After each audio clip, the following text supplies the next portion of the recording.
नमस्कार किसान भाइयों और बहनों, स्वागत है आपका अपने YouTube चैनल पर। क्या आप भी इस साल धान की खेती से अपनी आमदनी दुगनी करना चाहते हैं? क्या आप चाहते हैं कि आपके धान की बालियां लंबी हों, दाने मोटे, चमकदार और वजनदार हों? अगर आपका जवाब हाँ है, तो आप बिल्कुल सही जगह पर आए हैं। आज हम आपको धान की खेती का वो रहस्य बताने जा रहे हैं जिसे अपनाकर आप अपनी फसल की पैदावार में 30 से 40% तक की बढ़ोतरी कर सकते हैं। जी हाँ, आपने सही सुना। हम बात कर रहे हैं एनपीके 05234 और बोरोन के चमत्कारी स्प्रे की। बहुत से किसान भाई इन खादों का इस्तेमाल तो करते हैं, लेकिन सही समय और सही तरीके की जानकारी ना होने के कारण उन्हें पूरा फायदा नहीं मिल पाता। लेकिन आज इस वीडियो को पूरा देखने के बाद आपके मन में कोई भी शंका नहीं रहेगी और आप भी अपनी धान की फसल से बम्पर उत्पादन ले पाएंगे। तो बने रहिए हमारे साथ इस वीडियो के अंत तक। और अगर आप हमारे चैनल पर पहली बार आए हैं तो इसे सब्सक्राइब करना ना भूलें और साथ ही घंटी वाले बटन को भी दबा दें ताकि हमारी आने वाली हर वीडियो की जानकारी आप तक सबसे पहले पहुंच सके। किसान भाइयों, धान की फसल में हर पोषक तत्व का अपना एक विशेष महत्व होता है, लेकिन फसल की कुछ अवस्थाएं ऐसी होती हैं जब कुछ खास पोषक तत्वों की जरूरत सबसे ज्यादा होती है। धान की फसल में जब बालियां निकलने वाली होती हैं, जिसे हम गभोट अवस्था या पोटरी अवस्था भी कहते हैं, वो समय फसल के लिए बहुत ही नाजुक और महत्वपूर्ण होता है। यही वो समय है जब पौधे को सबसे ज्यादा ऊर्जा और पोषक तत्वों की आवश्यकता होती है ताकि वो स्वस्थ और लंबी बालियों का निर्माण कर सके। इस अवस्था में जमीन में दिए गए उर्वरक पूरी तरह से पौधे की जरूरत को पूरा नहीं कर पाते हैं, इसलिए हमें स्प्रे के माध्यम से अतिरिक्त पोषण देना पड़ता है। और यहीं पर काम आता है हमारा आज का हीरो, एनपीके 05234 और बोरोन का मिश्रण। सबसे पहले समझते हैं कि एनपीके 05234 आखिर है क्या और ये धान की फसल के लिए इतना जरूरी क्यों है। जैसा कि नाम से ही पता चलता है, इसमें 0% नाइट्रोजन, 52% फास्फोरस और 34% पोटाश होता है। ये एक पानी में पूरी तरह घुलनशील खाद है, जैसे हम आसानी से स्प्रे के माध्यम से फसल को दे सकते हैं। अब आप सोच रहे होंगे कि इस अवस्था में नाइट्रोजन की जरूरत क्यों नहीं है। तो किसान भाइयों, गभोट अवस्था में अगर हम नाइट्रोजन का इस्तेमाल करते हैं तो पौधे की वानस्पतिक वृद्धि फिर से शुरू हो सकती है। यानी कि पौधे का ध्यान बालियां बनाने से हटकर पत्ते और तने बढ़ाने पर चला जाएगा। इससे बालियां देर से निकलेंगी, उनकी लंबाई कम रह जाएगी और फसल में कई तरह के कीट और रोगों का खतरा भी बढ़ जाएगा। इसलिए इस समय हमें नाइट्रोजन का प्रयोग बिल्कुल नहीं करना है। अब बात करते हैं फास्फोरस यानी कि 52% की। फास्फोरस का मुख्य काम होता है ऊर्जा का संचार करना। ये एक तरह से पौधे के लिए ट्रांसपोर्टर का काम करता है, जो पौधे द्वारा बनाए गए भोजन को बालियों तक पहुंचाने में मदद करता है। जब बालियां बन रही होती हैं तो उन्हें सबसे ज्यादा भोजन की जरूरत होती है। फास्फोरस ये सुनिश्चित करता है कि भोजन सही समय पर और सही मात्रा में बालियों तक पहुंचे, जिससे बालियों का विकास बेहतर तरीके से हो पाता है। इसके अलावा ये जड़ों को भी मजबूती प्रदान करता है। इसके बाद आता है पोटाश यानी कि 34%। पोटाश को क्वालिटी पोषक तत्व भी कहा जाता है। इसका काम होता है दाने के आकार, चमक और वजन को बढ़ाना। पोटाश पौधे में रोग प्रतिरोधक क्षमता को भी बढ़ाता है, जिससे फसल कीटों और बीमारियों से लड़ने में सक्षम बनती है।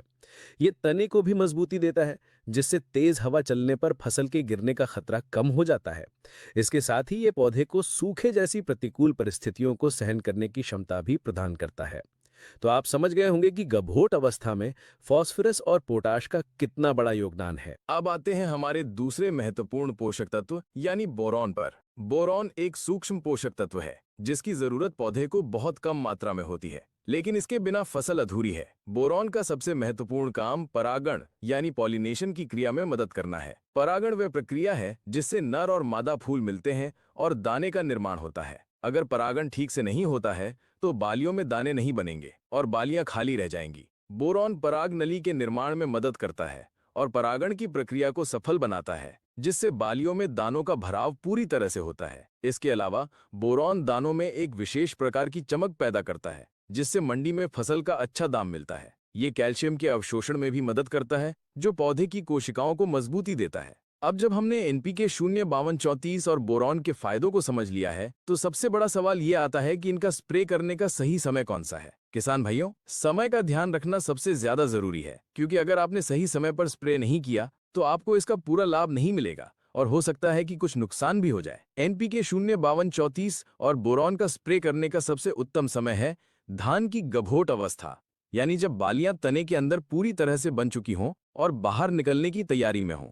इसे पहचानने का सबसे आसान तरीका यह है कि आप अपने खेत में जाएं और पौधे के तने के ऊपरी हिस्से को दबाकर देखें। अगर आपको तने के अंदर एक हल्की सी गांठ या मोटाई महसूस होती है तो समझ लीजिए कि यही सही समय है। कुछ किस्मों में ये अवस्था रोपाई के 55 दिन बाद आती है, तो कुछ देर से पकने वाली किस्मों में 70 से 75 दिन भी लग सकते हैं। आपको अपनी फसल की अवस्था को देखकर ही स्प्रे का निर्णय लेना है, ना कि सिर्फ दिनों की गिनती पर।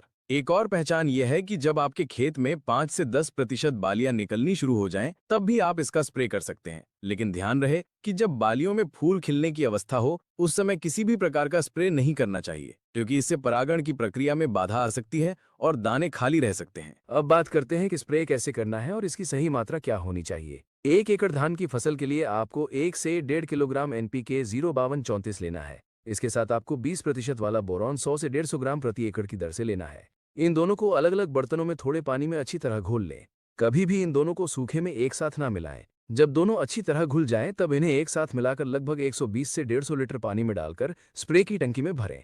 ध्यान रहे कि पानी की मात्रा कम ना हो, क्योंकि अगर घोल ज्यादा गाढ़ा हो गया तो पत्तों पर जलने की समस्या आ सकती है।